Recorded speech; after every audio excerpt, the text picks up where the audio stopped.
shells, gorgeous black shells. And I was like saying to them, is this normal? I'm like, that's Saturn. Like, that was Saturn. So like, what is Saturn? What is the sun? Well, this is how it smells, this is how it looks, this is how it, and that's the sun. Give me some more. I feel like I missed it. And then this one is Saturn. What is anything with the So Saturn? nice. Yeah. And that right there is just the perfect way to start. I know, right? A little spritz. Little spritz. Fun. I love it. This is going to be fun. It is. I can feel it already. So, what's up, everybody? I'm Joe Longo. This is Inspired Creativity. This is Danielle, and I'm just going to let her say her last name. Jarecha. Jarecha. Kate, seriously, I hope you all just saw the look on her face. Like, are you serious, Joey? I felt everything that was coming from your brain. I got it all. Yeah, we're just having fun, right? Yeah. Because it's one of the things that I'm learning with this is that I can do things like that. 100%. Is the Yeah. producer over there going to yell at me? No. Exactly. Yeah, he's fine over there. He is. So, thank you for inviting us in to this your beautiful space. So many wonderful herbs Yeah. and all kinds of things. And Kate. And me. Kate. She has wonderful herbs on the cake. Exactly. And Kate.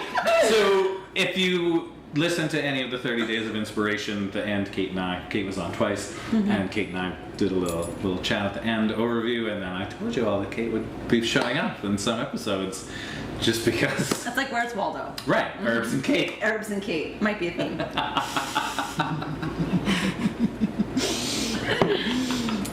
Oh, this is gonna be great. Yeah. My head's sweating. We have bright lights on. So I didn't think it would be this silly. So, thank you. I'll try to be serious now.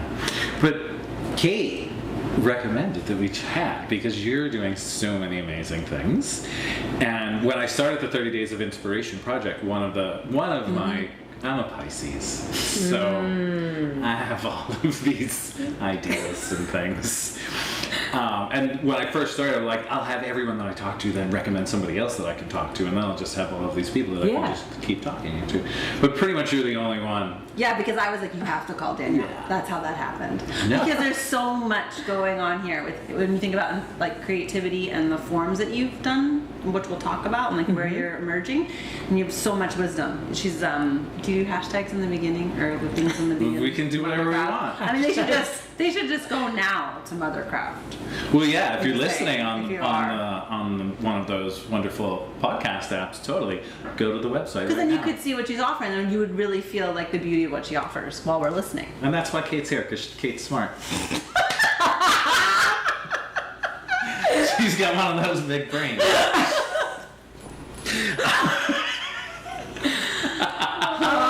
Well, yeah, so what is the website? Mothercraftherbal.com. .com. No hyphens. No hyphens, but Instagram is hyphens. Instagram is a hyphen. Underscored. Right? That's Right, that's the underscore. bottom So line, yeah. search for Mothercraft underscore, and she'll pop up, and you can see Right. all of the products and a lot of wisdom. But let's. Lots of wisdom. And one of the interesting things, you have some of your products at Palo Santo, I do. and I just put that all together because I saw your logo, like the Oh, labels. yeah. And I'm like, wait a minute, I saw that before. I know I saw that before. Oh, before we did this, Yeah. you just saw her in Oh, there. okay, yeah. Like I had that, like I saw your product sitting on the shelf. I'm like, it's a Palo Santo, of course. But really, pretty much up until Kate brought you up, I didn't know that you were doing this stuff. Like, no clue. It was kind of more, it evolved through the kids being born and like kind of educating myself.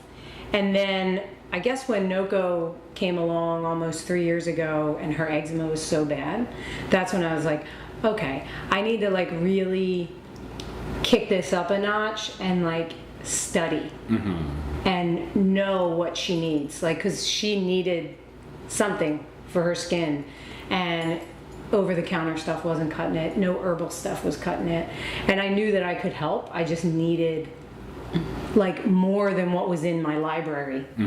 So that's what kind of, and I had actually, I think it was 2007, I was signed up for, do you remember Maya Toll?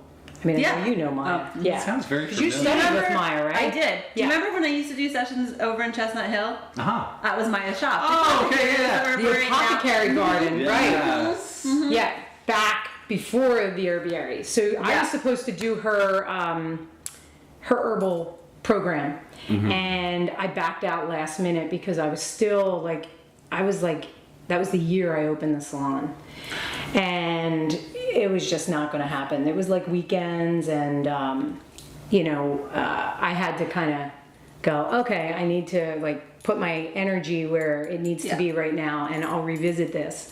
And then yoga was such a big part that it never really worked its way back in fully until I had the kids. So let me pause for a second because the studio, because some people might not know who you are. So let's start with like, when you say the studio, what studio, we're in Philadelphia, what's Lakshmi Hair Studio, and it's located in Olde City, Philadelphia on 2nd Street. We opened in 2008. So we just celebrated 10 years. Congratulations. Thank you. And I mean, it's just, it became, we were traveling in India in 2006. Robin Warner, my business partner. Right on. Her and I, we were traveling in India, and that's where it was born.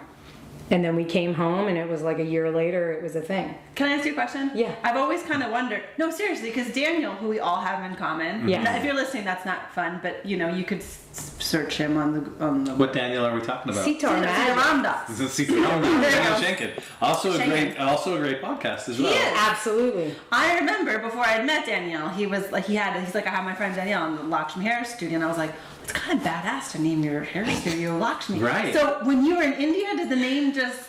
Yes. That's pretty. And what would you say? You don't have to get into the whole thing, but for somebody who the name Lakshmi might be new to them, like why would that be? What was the essence of that for the studio? Like how did? So Lakshmi is the Hindu goddess of beauty, abundance, and pretty much, like I always say beauty and abundance, but creativity too.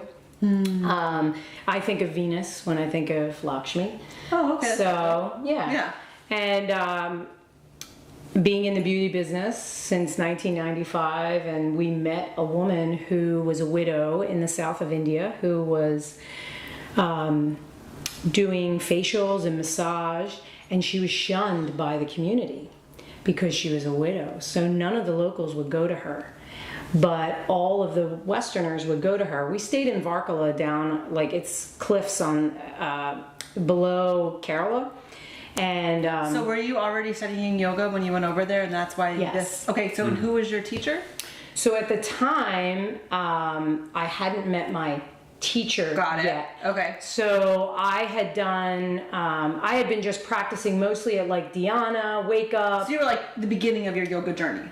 Maybe like 5 years in. Oh, okay. So Yeah, okay, so got it. kind of, Okay. but I would still say, beginning. Sure. Okay. Yeah. Just so for that's why I wanted to talk. See, there's like so many layers here. This is so. Yes. So you were. I'm going to just say yoga student, which is not diminutive Yes. because we're all yoga students, right? Absolutely. There's nothing wrong with being a student for your whole life, not. right? Okay, so you're a yoga student and a professional, but not Hairdresser. You're a hairdresser. Yes. God. And I was working at Okay. a salon in Olde City. Robin and I took a trip to a pilgrimage to India. Got it. And that's where we met this woman. Widow. Okay. And we were so inspired by her. And then we were flying home, or we were flying back to Delhi. And we met these guys, these Indian guys from Canada. And they were like, oh, we're just like kind of chatting, and we were telling them we think we're going to open up a hair salon when we get home, and like it was this wild like thing. So fun. And they're getting off the plane, and they're like, so what are you going to name the salon? And it was just like Lakshmi. Like it wasn't even a. And then we got off the plane, we were in Delhi, and we came across this gorgeous Lakshmi statue. We bought it, we brought her home, we kept her wrapped up. And the space was not manifesting, and as soon as someone, I think it was my friend Andrea. Did you know Andrea Christos? No, tell us who that is. So Andrea Vlaco Christos, she's like one of the maybe the most amazing healers I've ever been blessed to do work with. And she was here in Philly up until about 2 years ago, and she may be coming back. But she cured herself of stage 4 cancer. Like, this woman is fierce. And I did probably like 4 straight years worth of weekly work with her. And she was the one that suggested we take Lakshmi out of the burlap and start making offerings to her, and then maybe the space would show up. And sure enough, as soon as we did that, the space showed up. And so now she sits on the balcony overlooking the space.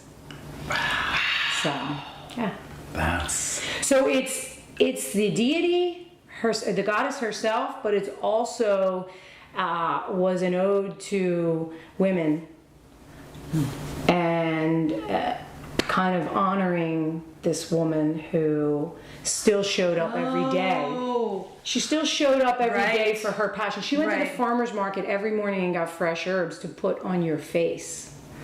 Like, that's sadhana. You do it whether anyone's there or not. So, because I want to ask so much, but then I'm thinking, so you're Lakshmi Hair Studio, and then fast forward, your life starts to turn towards. So how long are you on Lakshmi Hair Studio, and then motherhood kind of comes? Like, what is that journey? Well, the most pivotal, like there, you know, we all have those moments before and after. Totally. So I would say that moment for me was 2009. I met Sri Dharma Mitra, and I met him in the Catskills on this retreat randomly, and I was like, oh my God, like, and then the following week I was going to be in New York at Bumble and Bumble doing some hair stuff. Oh yeah, I remember Bumble and Bumble. Yeah, in Chelsea. Yeah. I do not know anything about Bumble and Bumble. They were also a good product. Yeah, that's I haven't heard that name in a while. I mean, all women would know. Yeah. So we were up there for a work thing for the week, and I'm like, this is fantastic. I'm going to go to the studio every day and study with them. And I go take a class. It's amazing. I go home. And then the next day, I go over, and I'm like trying to get to the class, and it's like the traffic's crazy. I'm stressed out. I'm like, oh my gosh. And I get there, and I like run up the steps. They were on the 3rd floor. This was the old studio. And I run up the steps, and I come running in, and Dharma's not teaching the class. And you know how that goes, right? You know how that goes, because like, it's so ridiculous. Yeah. Like, I would never have that type of reaction now, because I know what can happen. But at that moment, I'm like, for real? So I'm like, whatever. I'm here. Throw your mat down. And Andre Ram was teaching, who is my teacher. Oh, interesting. And that night, I stayed. So something was opening for me in that class. I knew we were connected somehow. And that night I stayed for the psychic development. And psychic development is this series of pranayama techniques and meditation techniques very specific to Dharma Mitra. And I left the room. I completely left the room. And next thing I couldn't hear, and then I couldn't see, and then I was gone. And then I was back. And I was looking at him. How long were you gone for? I have no idea. And I looked at him, and he looked at me, and my whole everything went off. I just don't know what happened. And I walked out of the class like, who is that man? Who is that man? And like, I just kept like locking eyes with him as I was leaving, and he was like locking eyes with me. And like, so I stop at the desk, and I'm like, could you tell me the name of the teacher that was teaching tonight? And she's like, Andre Ram, you know, and then I leave. I went and sat in a restaurant on 23rd Avenue and just stared out the window because I didn't know what happened. And can I just say it's like great to leave it at I don't know what happened, because so many people want to like break something down to a labeled state, and there's just those moments that are they're experiential and they don't need to be understood in a logical, not in a logical, but they're completely felt and clear, but they're very clear. Very clear, like, because to me, I just know that my soul has been around his for lifetimes. Like, and he came back to help me, and he came back to help a lot of people. But you know, like every time I was in his presence after that, I went up. Do you remember Renata Gregory? Yeah. Okay. Oh yeah. Yeah. So her and I were, you know, we were going to New York every Monday to study with Dharma, and we show up the one day, and so Andre didn't teach regularly there. He only taught Fridays, and he was the only one allowed to sub for Dharma. So we went up for Dharma's class, and I couldn't ever go on Fridays because I had to work.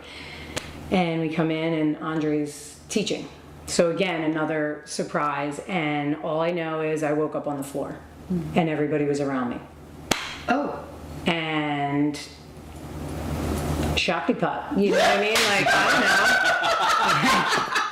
I don't know. And Renata's across the room going, like, are you for, like, you know, just, and people are like offering me water, you know, and I'm like, you know, it felt like I passed out, you know, like all these, you hear footsteps and stuff, and then Andre went on to explain how sometimes when the energy is released too quickly, you know, this is what happens. And so, you know, that was my introduction to him, and we've been on a journey ever since, and he has assisted me and my soul, whether in the physical or not. Like that was when everything shifted, and I believe it was perfect timing because I learned about reincarnation through that, and my dad was dying.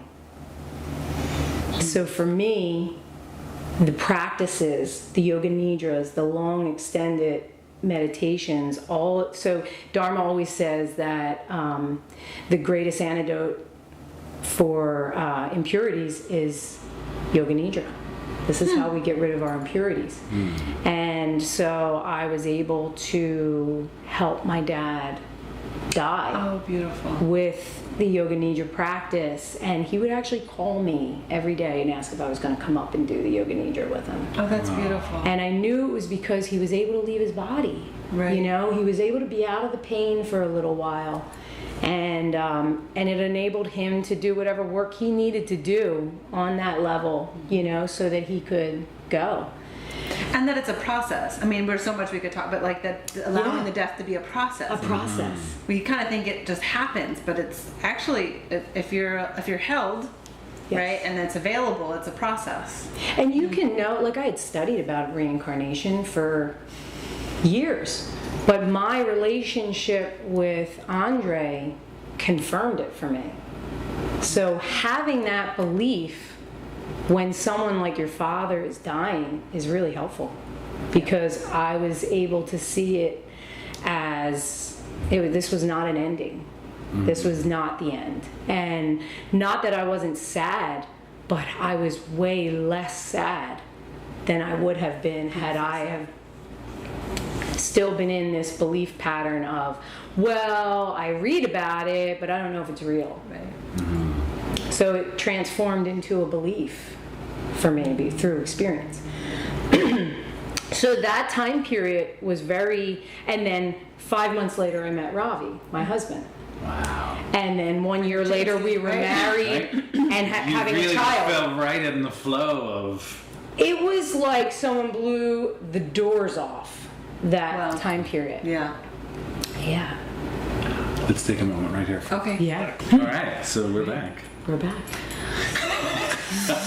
So you found your teacher. So I found my teacher. What year was that? What year did all that happen? So 2009, I met Andre, September 2009. My father died January 2011. And I met my husband June 2011. So it was a lot. Yeah, that's a lot. It was a lot. Wow. And then, when did you have your first child? That was August 2013. And can we talk a little bit about that? Like, because I mean, this is from a sidebar conversation. But the motherhood shift, was that a journey that was, for some women, that's a known destination, and for some women, that's an unknown destination, and what was that for you? so that became known to me when I sat across from Robbie. I was definitely on the path of wanting to find a partner. Mm-hmm. At my father's funeral, I had that realization because I saw that he left behind a legacy. And that doesn't have to be children. That doesn't have to be, but to me, what resonated was, I really want this. There was a deep knowing. And that March, I was on Nantucket with Andre for a week-long intensive, and he said to me something like, at a certain point, Danielle, you can't really do anymore. You have to experience love. Like, you got to get in there. And I had already been feeling that, and I was like, okay. And then, of course, when love came along, I realized I actually need to do so much more work. Right? That was a real trip, because I was like, oh, yeah. Because I'm totally ready for that, because I've done all the work. If you ever hear people say that, I've done all the work, and it's like, haven't scratched the surface. No, then you put a not on there, on that. That's a whole other thing. So that became, when it didn't become the sadhana until the children came into the picture. Sure. Because then things were so magnified that you need to figure it out. You got to find it. You got to find something that works. Okay, so just because I want to make sure we get to some of the things, right? You're at Lakshmi Hair. So you're a hairdresser? Is that what it says on your card? You're a hairdresser. Hairdresser, salon owner. So you're in this deep practice with yoga and living yoga. So it doesn't, so people are like, oh, deep practice yoga. Does that mean that she was going to asana all the time? That's not what I'm talking about. You probably were going to asana all the time. Is that was a part of your deep part of your practice? At that point, I was in a very deep home practice of 3 hours every morning. For serious? Yeah. Okay, so super physical as well as everything else. Well, that included I was doing nali, all types of pranayama. Then I would do my asana, meditation. You're hardcore in this. I was so hardcore in it, and then I would go to work. Got it. So you were like a full-time yogi. Full-time yogi. And a full-time hairdresser. And a business owner, and you're in the world. So I think that's an important distinction to make, because you were doing both. Mm-hmm. Yes. Which means everything you were doing was yoga, right? Right. Mm-hmm. And that's ultimately what it should be. Yes. That's you what it not says. Function in society and be a yogi. We can't live in a cave. Right. Yeah. That's what's needed now. So you're in a very physical practice, and then you become pregnant. And then I'm pregnant. Yeah. And nothing really changed. I stayed doing my practice. Mm-hmm. Probably around 6-7 months was when I pulled back a little bit and got more into, because you can't really do any breath retention. So I was doing gentle, nadi shodhana and stuff like that, and just, really started to come into more of a yin practice, and then mostly meditation. And then in July, or like the end of July that year was when I was due, but the baby never came until August 8th. So I was pregnant a very long time.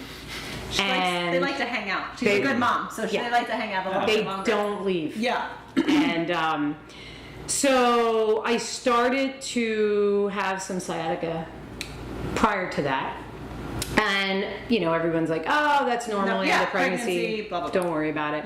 And I was getting like some body work done, Thai massage, different things like that. And then the baby came, and about 2 days later, it was just so bad. I was How just was your birth? Where was your birth? The birth was at home.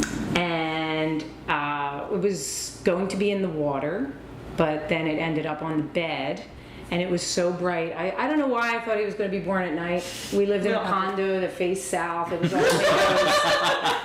And it was horrific having that kind of sunlight. Oh. I went back in the cave. I was like, get me in a very dark corner. Yeah, very vulnerable. Okay, yeah. And so, your son's name is? Arjun. And his birth was... you know, I mean, the labor wasn't very long when he finally did decide to come. But I had to really fight to stay at the house. And so we made it happen. And it was after that the back pain and like down the leg, I couldn't walk. And with a new baby. With a new baby. Which is ridiculous. And nursing a new baby, trying to figure out breastfeeding and like all these things, and I can't get out of bed. And I literally was so scared. Sure. I had never been so scared in all my life. And I think that coupled with it was August, and the amount of pitta in a pregnant woman's body at that point, no matter how much you try to keep it in check, the combination of the two caused the appendicitis. So I'm laying in bed and I'm like thinking I have a stomach virus because the pain in my leg is so bad that this seemed like nothing. And then I get to the hospital, which had to come, the ambulance had to come and take me out in a stretcher because I couldn't walk. And I get there and this doctor walks in the room. Now I am at this point, anti-hospital, anti-Western medicine, anti-doctors, don't come near me, you know, like. And you just got through a home birth. And I just got through a home birth, and now I'm in the hospital. And I'm like, the surrender was That's epic. Enormous. Yeah. And in walks this doctor who they called in, and he had a bright light around him. And I was like, send me in.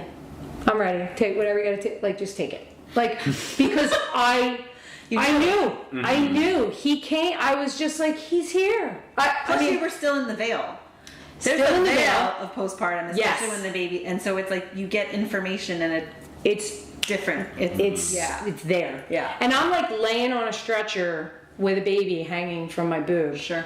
Like, and I'm not letting them give me antibiotics. I'm not letting them give me pain meds. Oh wow. And he's like, he does the test and comes back and he's like, her appendix is perforated. How long has she been in pain? Like, why are you just getting here now? And my mom and Robbie were kind of like, oh, we just thought she had stomach virus. I'm sure it wasn't carrying on too bad, you know? Right. So that happens, and then after that, the back pain was so bad. I'm in a trunk now, driving to appointments, going to see all these specialists. I'm at Rothman Institute, and they tell me I need surgery, and they show me the disc, and the disc actually broke off and was sitting on the nerve. And I looked at the guy and I'm like I literally am like, I don't know, a week out of appendix surgery. I'm nursing a baby on the table in this office, and then my mom and my aunt are there. And he's like, you need surgery. And I'm like, no, I don't get back surgery. Yeah, no, that's not. And I left. That's not something. Oh my God, you left. And then I got home and I'm like, well, now I'm screwed because I'm still in pain. Right. Like, what am I going to do? And then I called him back a week later begging. A week later? Begging. Because I was like, okay, it's not going away. Would you, if I was presumptive, Would you say this is part of your motherhood journey too? This surrender, the surgery, Absolutely. Because this is, how old is Arjun when this is happening? He's 4 weeks. Right. 4 weeks old. And he went everywhere with me. I think it's an important thing for someone to hear, because you're going to hear like, oh, she had a hair studio and now she's doing, or you know what I mean? Yeah. But Yeah.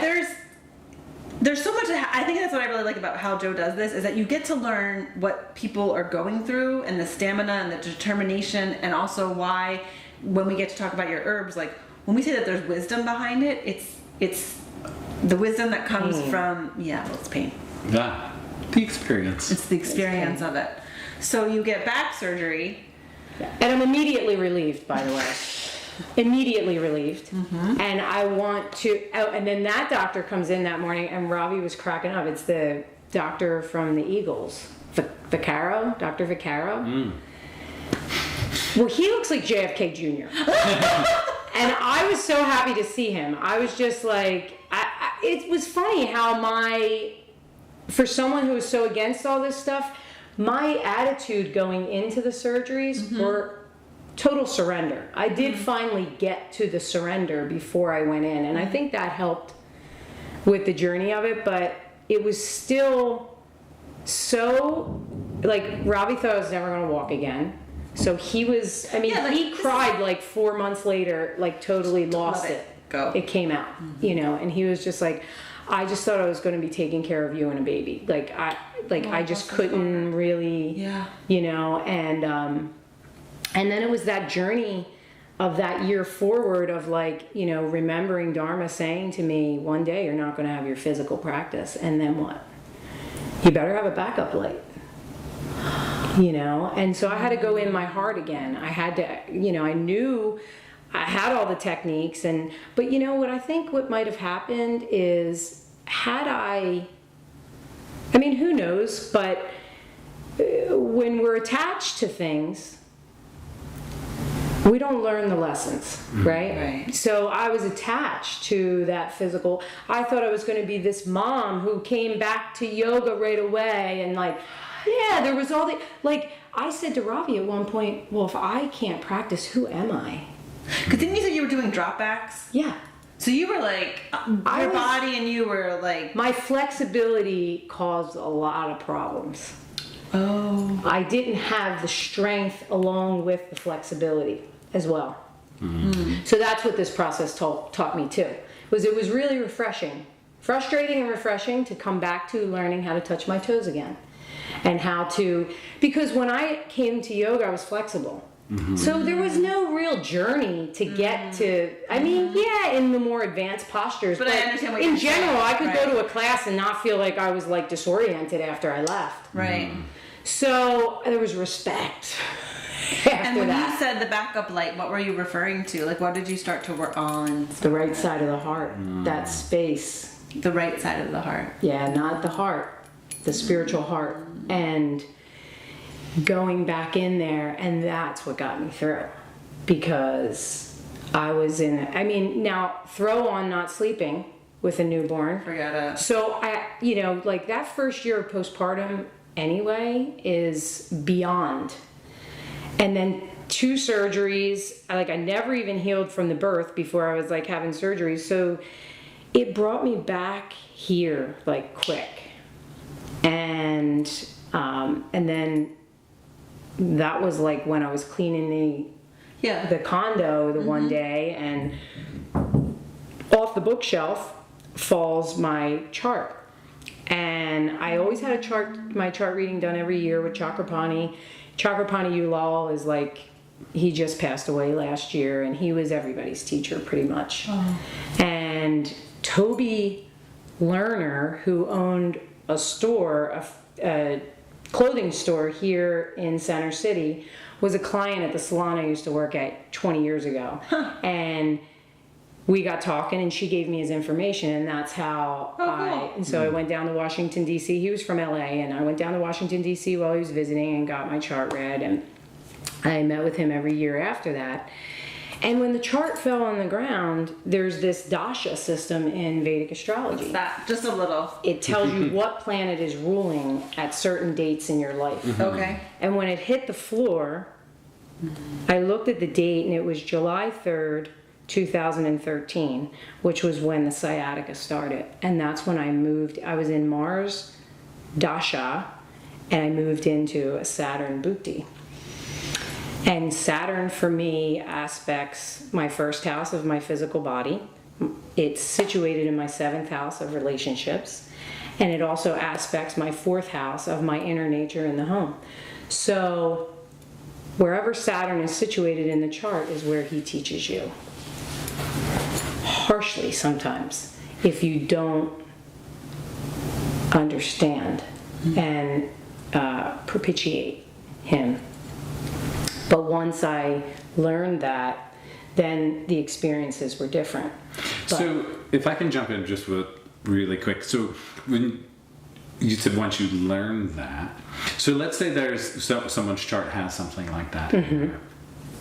Would you be able to look at it and be like, you know what, this might look like a shady time, and remedies to counteract that? Like, if knowing now what you knew, like knowing then what you know now, like if there could have been like mantras or things that you could have been doing to kind of make it a little easier.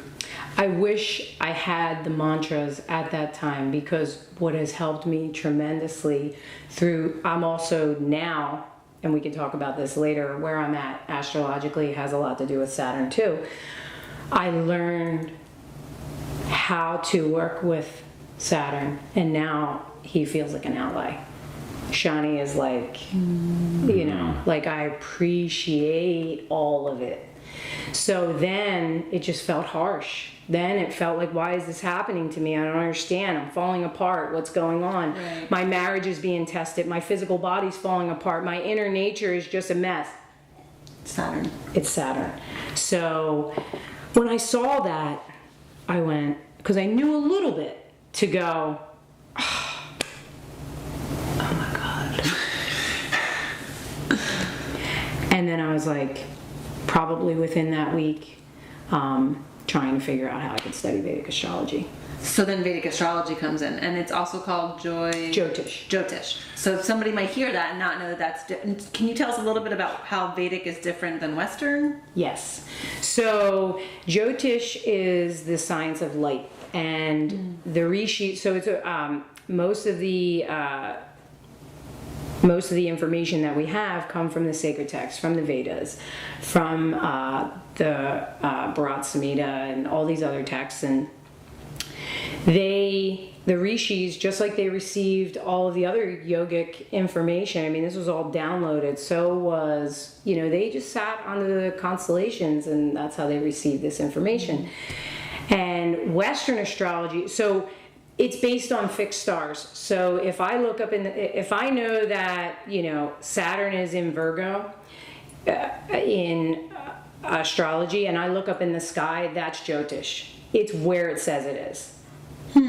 Okay, so astronomy is the background of that. That's helpful for people to understand. Yes. It's like it is where it is. It is where it is. And now with the Sky Guide app, anyone can find it, because that thing is amazing. You can just go like this, and you know where everything is. You know when the moon's going to come above the horizon. You know all of that.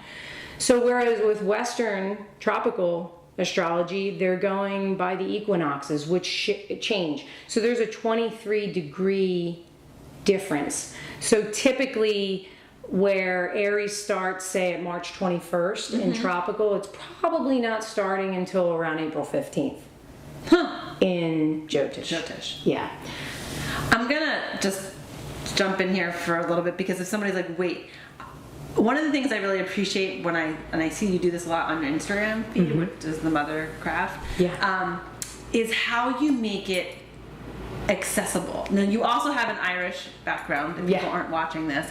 So I did, when I have a son, and we would meet up for these herbal talks. I was just getting out of the house. Some of the women there were learning the herbs, and I was just like, I'm out of the house. And I couldn't believe you were there. That was it. That was as much, just so I don't start saying like, oh, I was at the herbal talk. I'm like, this girl's killing it. I was just sitting here for 20 minutes. I got there before it was over.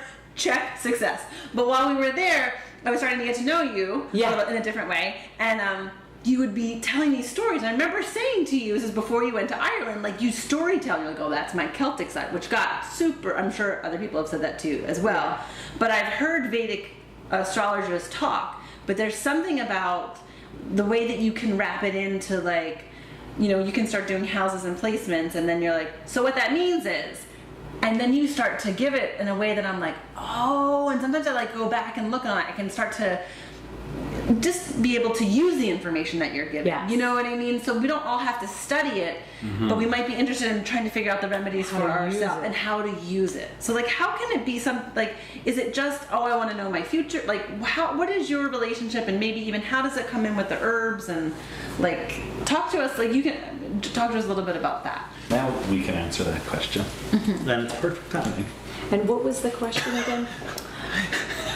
Bringing, like, what we're drinking. What are we drinking? So this is hibiscus, spearmint, and rose. And isn't that kind of like, if you're hot, this is your savior sort of mixture? Yeah. So it's practical. Like some of the herbs, if you can see the herbs behind us, there might be aspects to them that are not immediately accessible, but there's some things that you could make friends with almost all of these in some small way, right? Yeah, absolutely. So I was just curious about, you know, how, because I also see that you make ointments or tinctures during different nakshatras, and so you want to talk to us a little bit about like how Jyotish and herbalism, or wherever you're feeling with that, because I want to make sure we talk about that. Yeah. Excuse me. Is it herbalism, or is it an Ayurvedic practice? Or both? So my herbal... You know, because the Jyotish would kind of go with the Ayurveda. Yes. And it does in my own, so like the way I treat myself has always been, we have like an Ayurvedic doc that we see Dr. Bhatt. And we've been seeing her forever, and I've been seeing her forever. So in the way I treat myself is always through Ayurvedic herbs. And then my studies though have been, you know, through books on Ayurveda, but then Terry Simmons, who was both of our midwives, she has taught me so much, and then so has this other woman from Ireland, Tanya Reikley, and that's who I did her at home course, and then I met up with her after that in Ireland and did a pilgrimage with her and some more study, and I'm still continuing to study with her. So a lot of my herbal practice does come from a more Celtic ancestral place, and then we have the Jyotish kind of overlapping that, which to me makes a lot of sense because that's my life. Like my kids, that's my kids. And what do you mean by that? So like my husband's Indian, I'm Irish, and then we have the kids. So I feel like everything I create kind of has this Irish and Indian kind of thing to it. You know what I mean? Alchemy. And it makes sense. It's an alchemy. You make it make sense. You make the way you share it makes sense. It makes a lot of sense to me. You know, the River Boyne is like this sacred river in Ireland. It runs through the sacred valley there where the High Kings are near the Hill of Tara. And it means white cow. The Ganges means the same. And both cultures have this deep connection to butter and the cow. And the Sanskrit, the ancient Sanskrit language and the ancient Gaelic language are also very similar. And the goddesses are also very similar. So there's a lot of overlapping in this Druid, Celtic, Hindu kind of thing. So they seem the same to me, you know, like they definitely seem to kind of go together. And I think with the Jyotish is I probably try to make it more accessible through my experience personally with the planets. So like I look a lot at Saturn in charts. because And that's what I heard is one of the, just recently, was my babysitter, honestly. Delilah. She was saying, because her mom was saying that if you learn where Saturn is in your chart, that's like, can crack the whole, and I don't understand that. I'm just saying that I've heard somebody else say that. I don't, but I don't understand it. because Saturn is the karmic leveler. Okay, so wherever Saturn's situated in your chart is where you need to learn. Well, then that would make Okay. sense. Right. So Saturn, where are you? so it's kind of like, you know, Saturn. Yeah. Where Okay. you at? Yeah. so I have that. I mean, I look at everything, obviously, Well, but sure. Saturn can tell you so much. And then the fourth house also tells you so much. And this, I actually, Yogini Shambhavi talks a lot about the fourth house and Saturn. And as someone who kind of had that experience too, like it resonates with me very deeply. And, you know, also just going outside and sitting under the planets, like just meditating with them, and you know, and also then things start to make connections, you know, like walking on the beach before my workshop 2 weeks ago, and I'm like, oh my, and it was Saturday, and I'm, you know, reflecting a little bit on the birth star workshop that night, but I also have 2 kids running around on the beach, so I'm kind of in that too. And then all of a sudden I get like hyper focused on all these gorgeous, brilliant black like shells everywhere, and I'm like, you know, like just like, okay, like I'm connecting with Saturn. It's Saturday. Like this is, you know, I feel like that connection is really strong because it's taken a lot of work. Like I've gone through a lot with Saturn. Exactly. Right? So I have that communication now. Like the shells are showing up, and so when I went into the workshop that night, I brought, you know, this spray here, which is my interpretation of what Saturn smells like. And there are herbs connected with the planets, and then there are also essential oils that are connected with the elements. And when you have someone's birth star, you have the ruling planet, so let's say that's Virgo, so Mercury rules that, and then say you know, or say the birth star is Purvashada. Okay, so you have Sagittarius. That means the moon is in Sagittarius, and then the ruler of that nakshatra is Venus. So the energies there are Jupiter, because Jupiter rules Sagittarius, and Venus. So you have a Jupiter Venus. So what I would do is mix, you know, make this a very watery mixture. So right? your birth star workshop Yeah. is making oils. Like, what do I do at that workshop? Like, I get to learn more about because of my ruling star, Yes. the celestial, where the heavens were when I incarnated in this Yes. lifetime.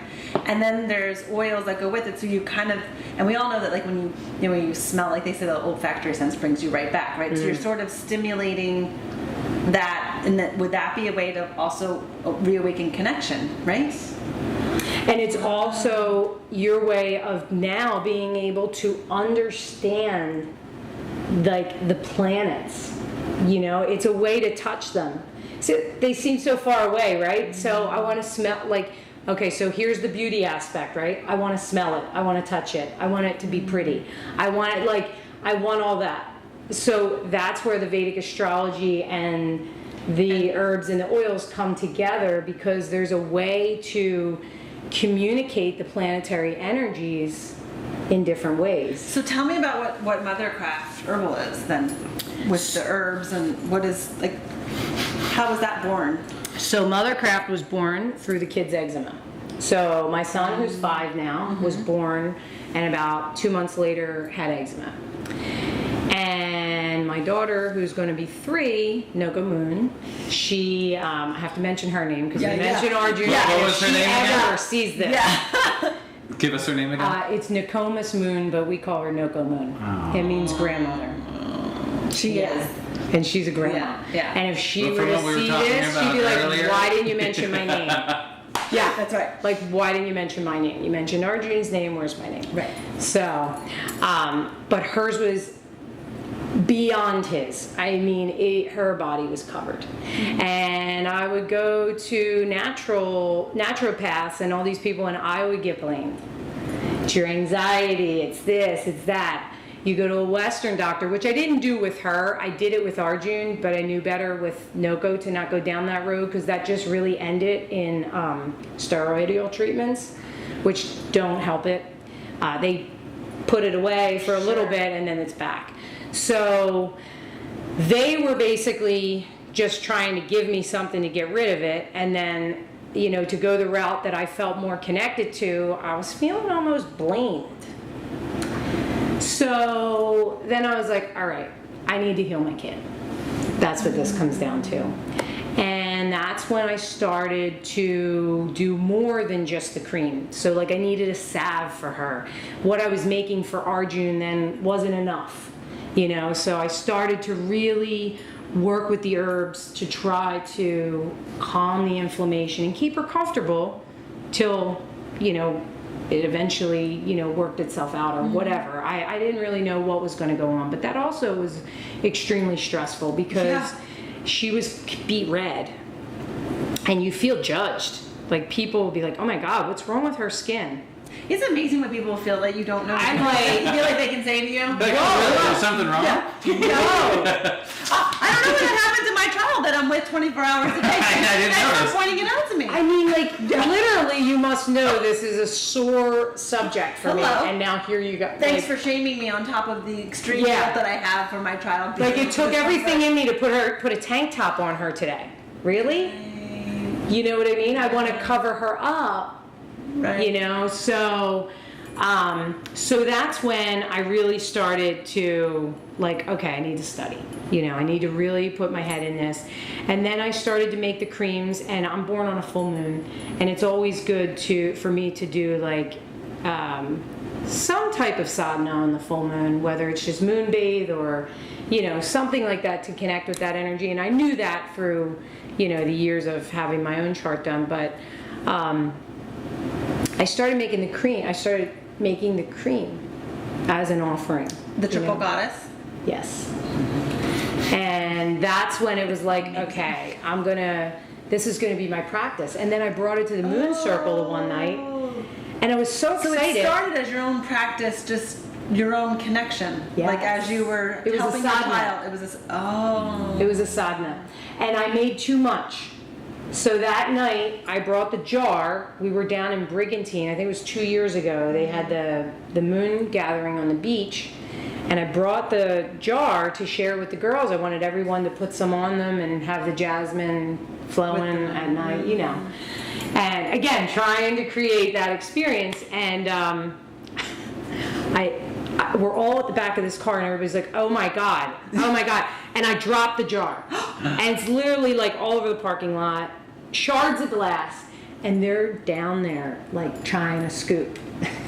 You know? I could see a bunch of them doing that. Yeah, like trying to scoop it up. So they're like, you really need to bottle this up. And then... That's amazing. So that's what I did. That was all I had. I just had the cream for a while. And then I was like, oh, well, what did I do for myself after I had the babies? Oh, I had this amazing sitz bath blend. It's amazing. I had this amazing tea that I drank. The salve, right, for severe eczema. Yeah, and then, so it was just kind of like, wow, like... It birthed Without itself. even trying, you had like a whole product. Well, it was so... You know what I mean? Like, it was Yes. just like, it was art, like, you were doing it, and it was just like, oh, look at what I created. Yes. Without thinking of creating it.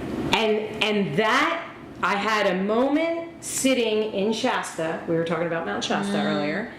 And it was 5 a.m. and I'm sitting out on the deck by myself journaling, and I had just written a sentence, and a raven flew down and was right in front of me, like darshan, like pure, like transmitting, like I could feel the energy of this being. It was so huge.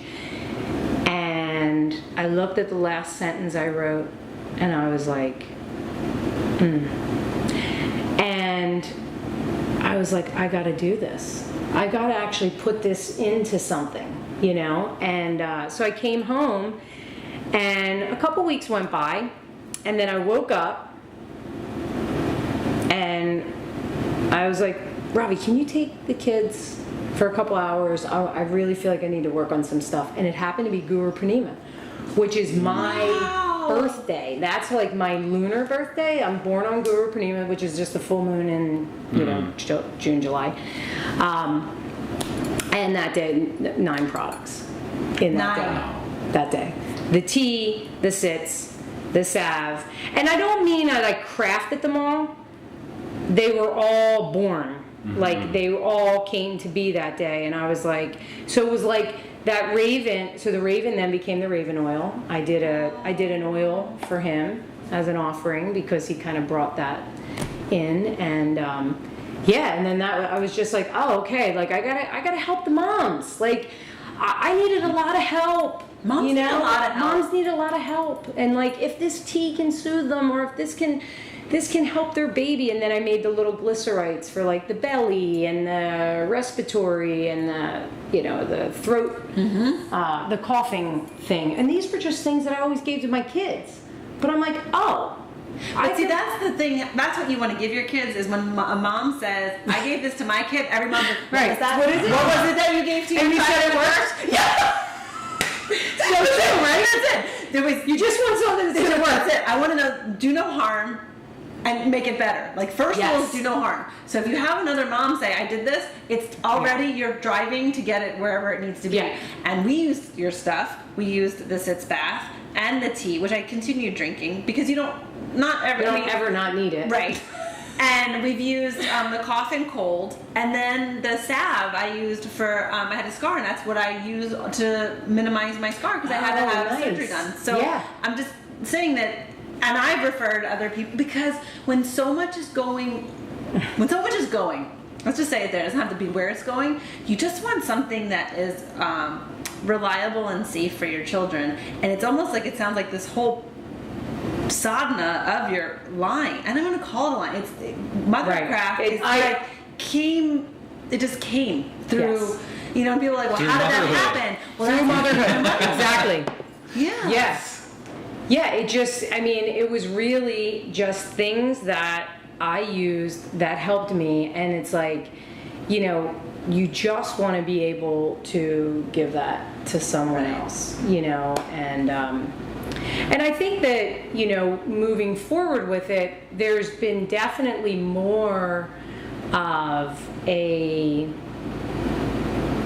oil connection. So I do have like some planetary oils coming out soon. So like these spritzes, they're going to be in roll-ons the way the raven oil is, so that people can connect to the planet.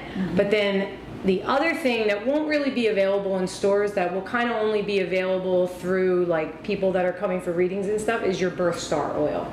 So there will be 27 of those. So they're all... Why 27? There are 27 nakshatras. Right. So there's a different nakshatra for each day of the moon phase, and almost. So that's a huge, like, I've been working on that for like the last 8 months, but that kind of came through. It was like, okay, like, and then we kind of craft those in the workshop. But what I do is I take all of the herbs, connect it with that planet, or I should say specific herbs, connect it with that planet, and I steep them in organic almond oil for a moon cycle, but I solar infuse them. So they're in the sun. I take them outside every day for a few hours, let the sun hit them, and then I bring them back inside, and then I bring them back outside, and then so again, here we go, sadhana again. Everything's a practice, you know. And then after that, I kind of sit with it to figure out what the scent needs to be based on the elementals of... And the beauty, too. Yes. Right? Because that's something that, that's what I'm learning, is that it opens you up. Beauty opens you up. If you look at any of the practices, right, you give the fruits and the flowers, and it's like that little bit of ritual kind of opens up a part of you. And that's what I'm hearing. Like you said, it's always been, you know, you went to India and then Lakshmi, and here that idea of like beauty and caretaking and wisdom, and and in the unseen is just blossoming again in a whole in a different way. whole different way. Yeah, and I think so the mantras too, huge part of the sadhana as well. Because as I'm working with that particular planet and I'm, you don't just say a mantra one day and you have that connection. I mean, this is like, you know that. I mean, come on, I'm talking to two people that know a bit about this. It's like, no, this is like, it's just like you're not going to put a gemstone on your hand and everything's going to be working great. Right. Or you think, like, you're going to call a friend once a year and that you guys are going to stay close if you don't have a foundation before that. Right. You have to build. You might have those friends, but it was based on something that when the phone rings, the intimacy is there. Yeah. Absolutely. And like with me recently, last October, I'm going through this transit called Sarasati. And Sarasati is when Saturn transits your moon. So in Western astrology, we hear about the return of Saturn a lot, right? Right. So that's when Saturn returns back to the same exact spot that it was when you were born. Saturn takes about 2.5 years to travel each house. There's 12 houses and 12 zodiac signs. So what happens is when Saturn transits your moon, and particularly when it's within 10 degrees of your moon, it's like the most feared transit in India. Okay. And I was scared about it for like 2 years because I knew it was coming. And I immediately thought that it was going to mean like, because your moon is your mother, right? And I was like, I don't want to know about this. So like, I don't look at my kids' charts. Because I don't want to know, I'm just not. Eventually, I probably will when I can actually help them with something, but I just don't want to know. And I know their birth star. I know where the moon is. I know where the sun is. I know enough to help them, guide them, but I don't really I'm not looking at a lot of other stuff. Sure. And it's not because listen, we all have free will. You're not stuck with anything in your chart. And Chakrapani used to say that all the time. Like, you can change things. But, just for my own sanity, I don't look at it. And what I found through this transit, and it's been a rough year, like really rough. But what I discovered through this is that Saturn actually is showing me what hasn't been working for a long time. Beautifully said. So I got the message, and I also started to propitiate him. So I used to always do Saturn mantras on Saturdays, just because, I do have Saturn in the 7th house, and, it's not terrible, but, brings things like late marriage or maybe divorce or, like stuff like that. And difficulties in relationships. So I've always done, the Saturn mantra, but what I started to do was bring it in every day, multiple times a day. Wow. And really started to work with Saturn. And that's when I started to experience like the gifts. And it was like, okay, like now my mom has had shoulder surgery. And she's going to be having another shoulder surgery. So thank you, Shani. We're not taking mom away. We're just creating a little bit of difficulty for her, But like, it meant, so it can mean, it doesn't necessarily mean that something's going to happen to the mom. It will bring suffering to the mother. And elders on the mother's side will pass on. Well, my Aunt Marie just died a couple months ago. She was 90. And so like the matriarchs, So I'm watching Saturn this whole year. I'm just watching Saturn and I'm going, okay, this is all so real. Like, this is Saturn, and it hurts, like, to learn these lessons, like, that I don't want to learn. But now I'm like, oh, I do want to learn them. I want to learn them. I think what I'm hearing also with what you're saying is it's slowing you down, or not you. I think that kind of practice slows the moment down enough so you're watching what's happening as opposed to like getting away from it or reacting to it. So if someone, like if you're in a creative process or you're listening to what you're sharing, it's like, it's the commitment. That's when things start to change. And then that, when you're committed to something, the relationships start to reveal themselves. And it doesn't mean that you can fix or predict, but it means that you actually get to be in all of it, you know? And if you don't, then you miss it, or it just repeats itself, right? Or you're a victim, right? You're a victim. Whereas I felt empowered with the mantras and getting to know Saturn. And I started reading, last year, started reading Robert Svoboda's book on Saturn. And The Greatness of Saturn, it's called. And it's an amazing little book, but it's awesome. But now looking at everything, I'm like, Shani gave me everything. Because look at that. Like, it was Shani on the floor that day when the paper fell. Right. And it put me on this path. You know, it was Shani that took me into the surgeries, that helped me surrender and not be so know-it-all and judgmental, because let's face it, I was judgmental of the medical community and everything. I was like, come on, you can't do that. Like, you can't be so, you have to soften a little bit. And that's kind of what I felt like Saturn did for me. It was just like, all right, surrender, mama, because you gotta. You have to. You have to. All right. So thank you so much. Thank you. For taking the time to hang out and talk and tell us all the amazing stories. I feel like we can sit here for like another 2 hours. We could just have food and we'll just right? have and and we'll just keep like, going. that's the thing with like why I love the Joe Rogan podcast. Like I would literally listen to an episode because they're like 3 hours long. Oh, depending wow. who's on. Yeah. But I like start in my car, like going somewhere in the morning, and then when I'm like cooking at home, and then when I'm doing something like, and throughout the day I listen to that one episode. But I know it's hard, but I can totally just sit down and keep talking. Gosh. And like, I know. all right, let's just keep going. Maybe people will listen, maybe they won't. Who cares? I'm having a great time. Yeah. You know, that's really what it all comes down to. So anyway, my rant. Thank you Yeah, for thank doing you. this. I Yeah. really appreciate it. Where can everybody find you? How can they get more of you? Yeah.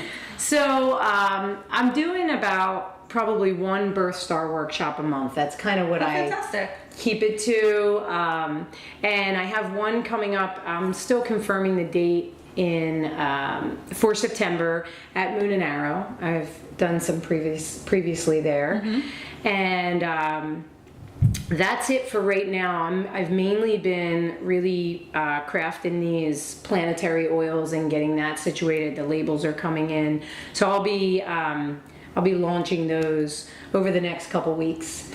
And Where do I get the oils? If I'm like, if I'm ready, I can go online. Is there any place I can go touch some of the stuff that you have? Where are you? Yeah, so the products are at Moon and Arrow, Little Moon and Arrow, Minnow Lane, Love Integration Yoga, which it's in Long Beach, New York, and Palo Santo right now, and then also on the website.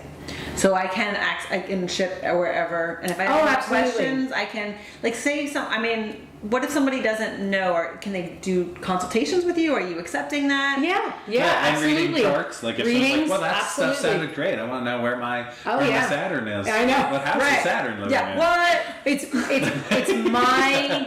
It's my job now to make everyone love Saturn. There you go. Nice. Learn to love Saturn. Learn to love There's a great Trevor Hall shiny song, days. Saturn. Oh, really? He really got into I a lot love of the him. astrology Yeah. and Sagittarius. Well, it's and a he's Saturn like, return, so that's why I don't that's know. why. okay. Fruitful Yeah. darkness. That's what he's in. I do love him. He's fantastic. He's gonna be on this someday, Trevor. Yeah, Yes, we gotta Trev. get him. Trevor. Yeah, come on.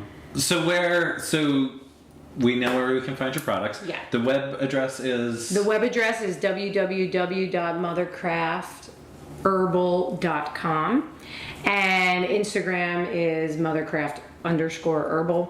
That's mostly where I'm like I communicate pretty regularly on Yeah, there I love your posts. I on learned what's a lot. going on. And then, I'm sorry, I didn't mean to cut you off. No, it's okay. But let's say I have hair, and I want you to do my hair. At Lakshmi Hair Studio. Yes. Right, all In right. Olde City. What can Yeah. you do with my head? Anything? Can you feather it? Feather it. Maybe a feather. Oh my gosh, the feathering was way before my time. I grew up feathering my hair, but I definitely have not feathered anyone else's hair since, because that was like 80s, right? Yeah. I started Yeah. doing hair in 95, Yeah. No. which is crazy to think that that's been 23 years.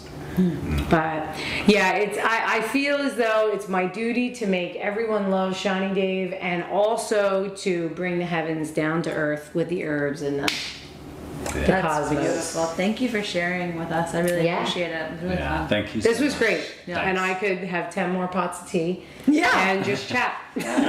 Well, thank you, thank you, Kate, for coming and Fun. being part of the fun with me. Thank you. And Thank you. thank you. Yes. And I'll See ya. see you next week. Bye.